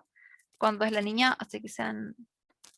o sea, no, lo dije al revés. Porque en el Ecuador los vientos vienen desde el este, se les dicen alisios. Cuando es niña son más intensos, cuando es niño son menos intensos. Pero lo importante para Chile es que, como pueden ver, aquí se calienta un poquito más el océano. Y cuando hay niña se enfría. Y si es que hay niño, como se calienta más, se evapora más agua. Y si justo nos toca el invierno, que es donde llueve en la zona central de Chile, llueve más. Ojalá. A veces igual el niño y no llueve mucho. Pero si es que hay niña, el panorama es peor porque donde el agua está más helada, llueve todavía menos. A veces me preguntan por qué se llama el niño. Es porque creo que el nombre se lo pusieron pescadores de Perú, porque solían observarlo como que llovía más en la temporada de Navidad. Se decían como, ahí viene el niño por el niño Jesús. Y como es una cosa que ocurre en la mitad del Océano Pacífico, tiene efectos en casi todo el mundo. Es un fenómeno muy importante a nivel mundial. Como aquí, como les dije, en Chile, el niño se asocia con lluvias sobre el promedio en invierno y la niña al revés. Pero en otros lados tiene que ver con que esté más húmedo, más seco, más cálido, incluso se relaciona con enfermedades, como, no sé, la malaria, el dengue, el cólera. Si es que hay más o menos humedad, hace que anden más mosquitos que producen estas enfermedades rondando. O sea, es muy... Incluso tiene efectos sobre la salud pública. Ya, yo estoy, a ver, ya estoy bien pasada en el tiempo, pero no sé, ¿alguien tiene alguna duda? Lo que falta, yo creo que lo vamos a ver bien rápido porque ustedes son profes de física. Se me van a entender súper bien. Ya. Dale nomás. Ya. Esta sería parte de curiosidades, pero esto se lo pusimos más a los estudiantes. Para ustedes van a ser más fáciles de entender. Porque esto es pura física. No porque el cielo es azul, porque el atardecer es rojo, es física. Que la luz se refracta, la luz se refleja o se difracta. Y todo eso produce distintos efectos cuando la radiación interactúa con la atmósfera. Por ejemplo, ya, el sol, ustedes saben, llega a luz blanca y si hay un prisma se puede refractar y se pueden ver los colores. ¿Y cuáles serían los prismas en la atmósfera? Las gotas de agua, los aerosoles, que es como cualquier partícula que esté en la atmósfera, puede ser polvo. También tenemos la reflexión, que va a producir que se formen otros fenómenos como los arcoíris, y la difracción que hace que la luz se altere un poco. Entonces, ¿por qué el cielo es azul? Es porque cuando viene la luz del sol, al interactuar con las moléculas que están en el aire, se dispersa. Y siempre se dispersa primero la radiación de longitud de onda más corta, o sea, la azul. Y por eso se ve ese color en el cielo. Pero la radiación de onda más corta de todas es la violeta. Pero entonces, el cielo debería ser violeta.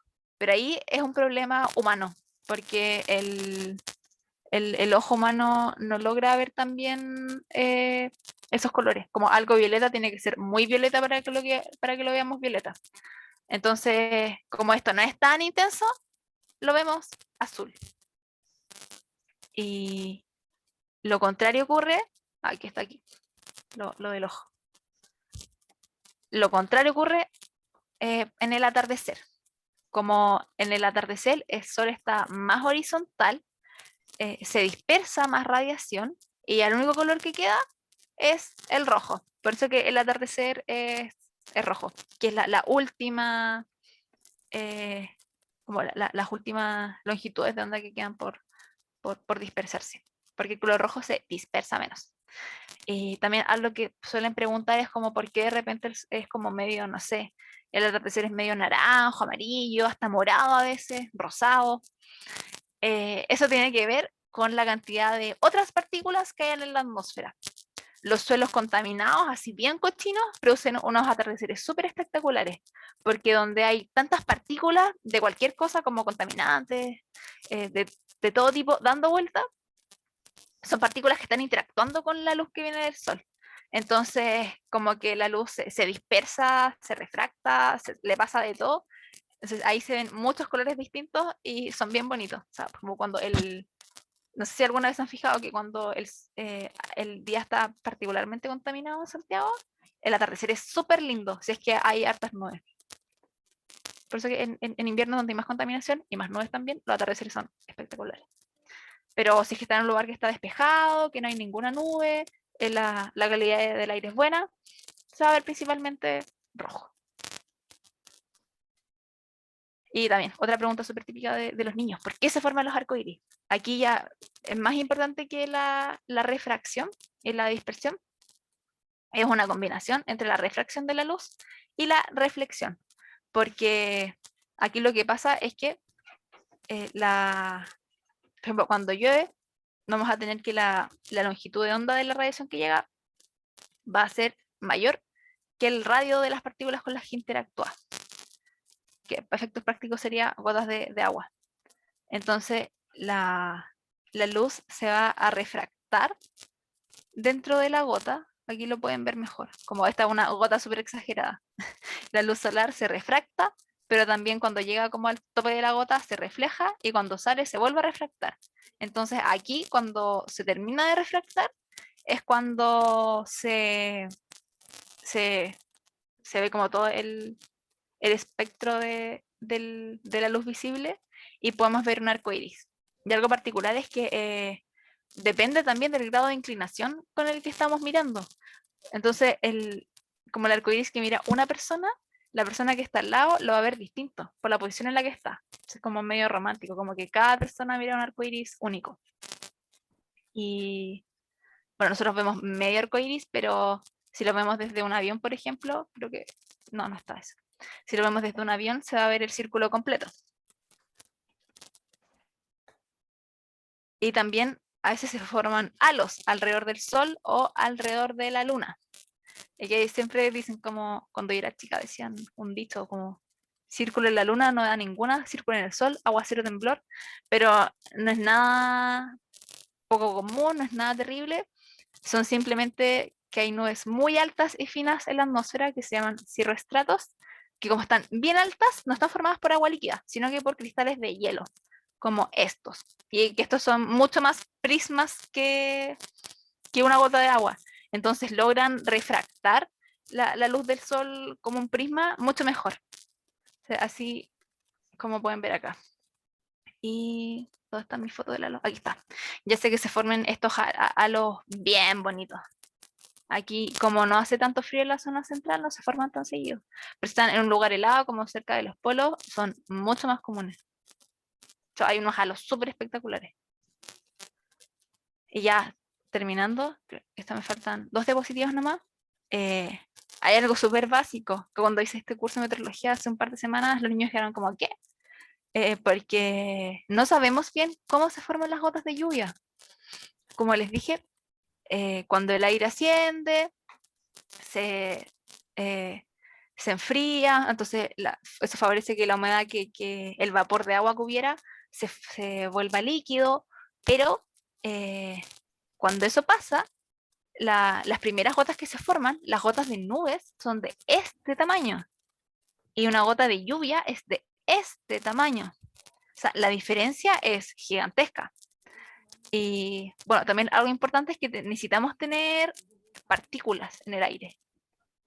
Polvo, contaminantes, cualquier tipo de partícula hace que el agua se le pegue. Eso se le llama núcleos de condensación. Si es que en la atmósfera no hubiera ninguna partícula más que agua, tampoco casi habrían nubes porque al agua le cuesta formar gotas. Pero como tenemos hay muchas, gracias a, no sé, la arena, el polvo, los contaminantes, ahí como que el agua se pega y se forman estas gotitas de nubes.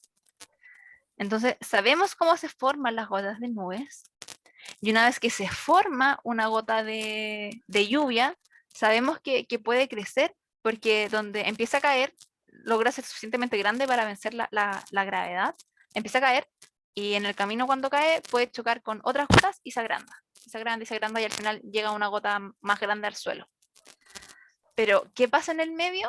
Eso no sabemos. No, hay distintos modelos, pero en realidad no tenemos idea cómo pasa de ser una gota de lluvia, o sea, una gota de nube, una microgota, a una gota de lluvia que es la que efectivamente cae. Y pueden ver que la diferencia es súper grande. Incluso una gota grande de lluvia es mucho más chica que una gota típica de lluvia. O sea, una gota típica, o sea, no es una gota grande de lluvia. Y ese intermedio, como de microgota a gota que cae, es como magia. No sabemos bien cómo se produce. Y hasta ahora solamente hay modelos que lo intentan explicar, pero no se ha podido reproducir. Recuerdo que me preguntaron por qué no se hacía, no sé, algo en un laboratorio, pero es que en un laboratorio es muy difícil reproducir las condiciones reales de la atmósfera, porque son demasiadas variables, hay demasiadas cosas. La química atmosférica es súper complicada, de todo es lo más complicado. Yo no, es un área que a mí yo no me he metido porque a mí me parece demasiado complicada de estudiar, y a mí cuando era chica en el colegio no me gustaba química. Entonces, reproducir las condiciones reales de la atmósfera en un laboratorio es muy, muy, muy complicado. Si no, ni siquiera lo podemos estudiar en el laboratorio. Y lo mismo pasa con los copos de nieve. Ahí lo que no se sabe muy bien es qué es lo que hace que tengan distintas maneras. Se ha observado que dependiendo de, bueno, aquí no llueve mucho, yo he visto nieve 2 veces en la vida en Santiago, pero en lugares más fríos o si van a la cordillera, eh, mientras más frío, como que se forman cristales más bonitos. Y también si es que hay más humedad. O sea, mientras más húmedo y más frío, va cambiando el tipo de cristal que se forma. Pero todavía no se sabe de manera exacta. No es como que puedan decir, no sé, 15 grados y no sé, 100% de humedad relativa. Se va a formar este platito hexagonal. No se sabe. Esto es solamente como una idea, un modelo propuesto, que más o menos se aproxima bien, pero de repente falla. No sé, esas son como datos que les podrían decir a sus estudiantes que son como bien básicos. Yo me enteré en el magíster que no se sabía cómo se formaban las gotas de lluvia. Y fue como, wow, muy, muy sorprendente. Como esos datos que uno puede tirar y que le llama la atención a la gente. Ya, esa sí que fue la última diapositiva, perdón que me haya pasado tanto. No sé si tienen dudas.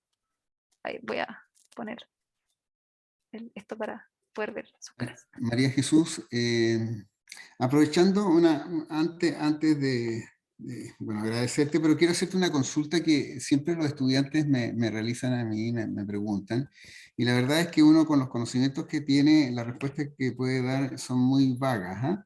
Pero siempre los estudiantes me dicen, mire, profe, usted dice que las nubes son formadas por pequeñas gotitas de agua o de cristales.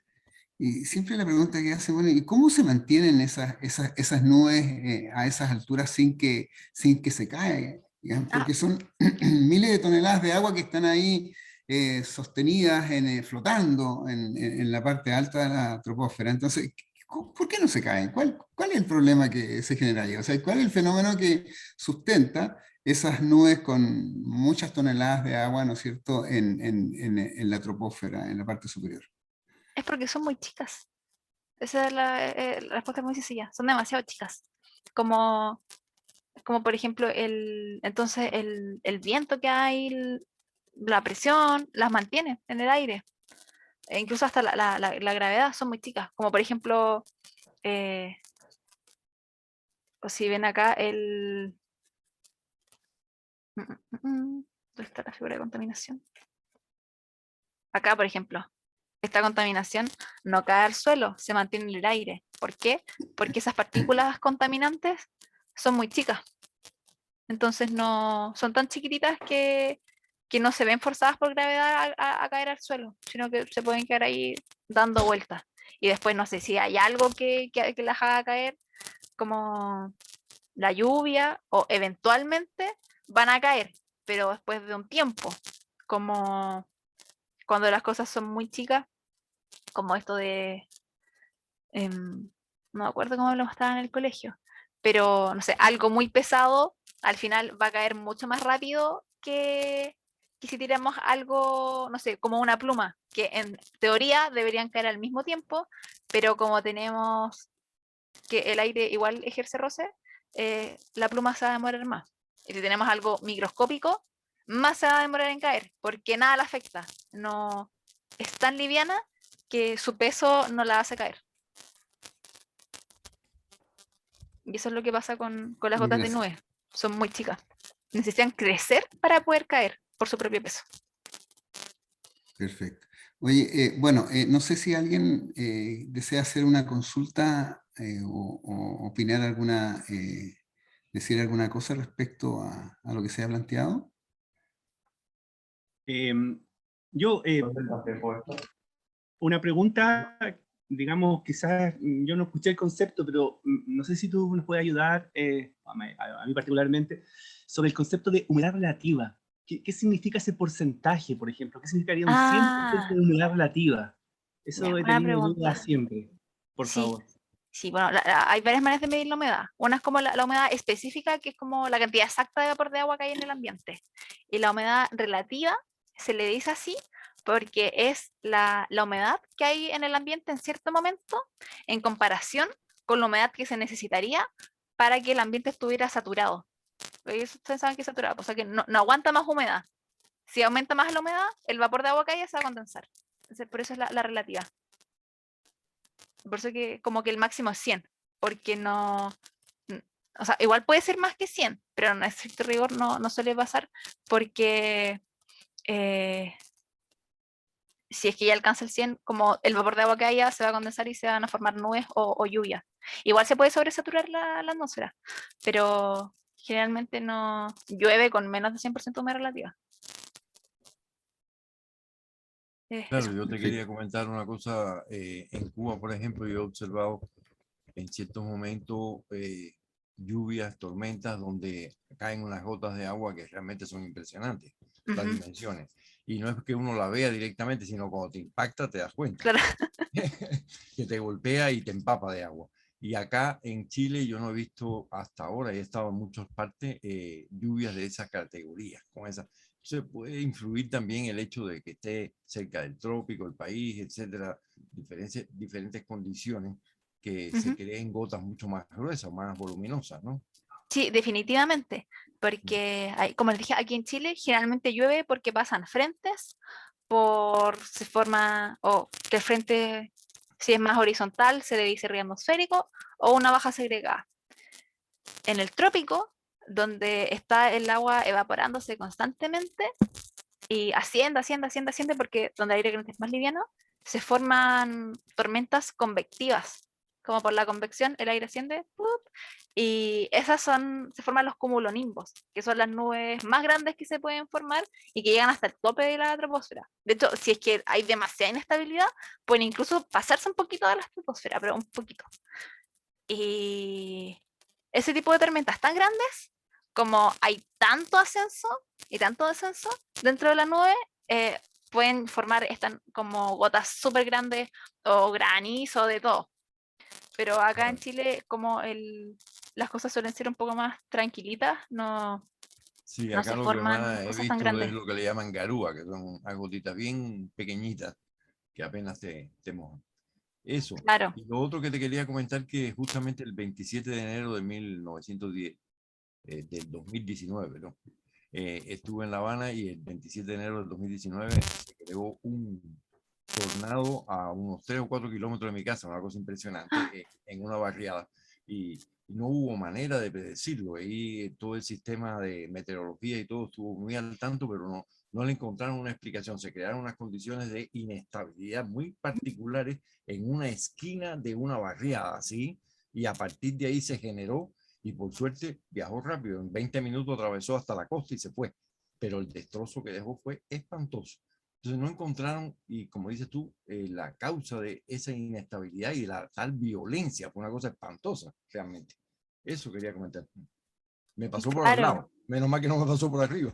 Wow. La puerta de mi casa por poco revienta del viento que había. Una cosa espantosa. Claro, los tornados como son chiquititos, ahí, claro, cualquier cosa los va a afectar. Y también, como es muy inestable, lo más difícil de predecir son las cosas inestables. Porque como están inestables, se pueden mover para cualquier parte. No, impresionante. Eso. María Jesús Valesca pregunta sobre la formación de halos. ¿Cuál es la diferencia visual entre el que se forma en el Sol y el que se forma alrededor de la Luna? Ah, ya, buena pregunta. No había visto que había mensaje en el chat. Básicamente es lo mismo, solamente que los que se forman en la luna, como ocurren de noche, no se logra, solamente se ve como un círculo blanco alrededor de la luna, y como está de noche, no se refracta la luz del sol, pues, porque no hay luz visible que podamos ver en ese momento. Creo que si ponen como una cámara fotográfica varias horas expuesta, se ve como el halo de colores alrededor de la luna, pero al ojo humano no se ve. Perfecto. ¿Alguien desea hacer alguna consulta? ¿Duda? No, ¿Alcance? me encantó, Claudia. yo. Sí, Me Claudia. sirvió mucho para complementar, porque justamente en Ciencias para la Ciudadanía está el módulo de cambio climático, entonces empecé a ver diferencias entre tiempo y clima, y ahí he tenido que estudiar un montón, y les voy a compartir aquí por el chat un link de educaplus.org que me ha servido mucho y justamente ahí explica también eso que decías tú sobre los centros de acción y uno puede ver, es muy buena la página porque tiene modelos, entonces ven cómo se mueve el aire hacia arriba en las zonas de baja presión, el aire después hacia abajo, cómo se forman estos vórtices. Y es muy entretenido cómo el aire sale de la baja presión y entra en la alta presión y así se va haciendo circular y todo. Es muy, muy entretenido, ¿ya? Y ahí sale tiempo, la temperatura, los frentes. Y no, he estado estudiando como si estuviera dentro de una biblioteca y anotando todo. Muy, muy bueno, ¿ya? Así que muy agradecida también por todo lo que nos has mostrado, María Jesús. No, me alegra que les haya gustado y que les sirva. También después les Sí, podría enviar por mail algunas páginas. O sea, por ejemplo, Windy es súper buena porque sí. tiene muchas capas distintas. Pueden ver Ujú. nubes, pueden ver presión, pueden ver temperatura. Había gente que decía como que Windy no era bueno, pero en realidad Windy usa modelos globales. Es bien buena. O sea, como de esos mismos modelos globales después se hace pronóstico en Chile. Entonces ahí pueden sacar imágenes bien bonitas. También hay unas donde pueden sacar imágenes satelitales. Se las voy a enviar después por correo a Nelson. Eso sería fantástico para poder complementar. Bueno, gracias Claudia. Bueno, María Jesús, en honor al tiempo, tenemos que ir terminando y evidentemente agradecerte. Fue muy instructiva la explicación la que ha dado. De meteorología yo nulo, no sabía nada y creo que quedé con una motivación tremenda para seguir investigando y creciendo a partir de lo que tú has entregado. Ha sido una muy buena explicación y presentación y te agradecemos y por supuesto te vamos a cobrar la palabra más adelante para que sigamos en esta conversación porque queda gusto a poco en todo esto. Hay mucho que intercambiar y conversar y recién nosotros los profesores nos estamos metiendo en este tema de cambio climático y lo que es la meteorología. Y por lo tanto, seguramente a medida que uno va estudiando, evidentemente, mientras más sabe, uno se da cuenta, o más estudia, más se da cuenta que menos sabe. Entonces, Exacto. evidentemente van a aparecer muchas consultas y te vamos a tratar de explotar en algún otro momento para poder tener la opción de conversar. Así que agradecerte con todas las fuerzas, todos nosotros estamos muy contentos de que nos hayas introducido en este tema de la meteorología y bueno, evidentemente para ti y para todos los presentes están abiertas las puertas para que continuemos en otras etapas de conversaciones respecto a algún tema interesante para nosotros los profesores de ciencia, profesores de física y estudiantes también que he visto que han participado en esta oportunidad. Así que gracias María Jesús por todo y suerte. Rolando, querías decir algo. Oye, Sí, pero que... un segundo que les voy a Perdón. dejar, me pueden como hacer después si tienen más preguntas por Instagram, pero yo me imagino que no todos tienen, así que les voy a dejar mi correo, por si después me quieren preguntar cualquier cosa. Ya, gracias. Muy amable. Gracias. Nelson, solamente que quería conversar contigo un poquito para que no te fuera inmediato. Eso. Digo, si tienes tiempo. Perdón, no escuché.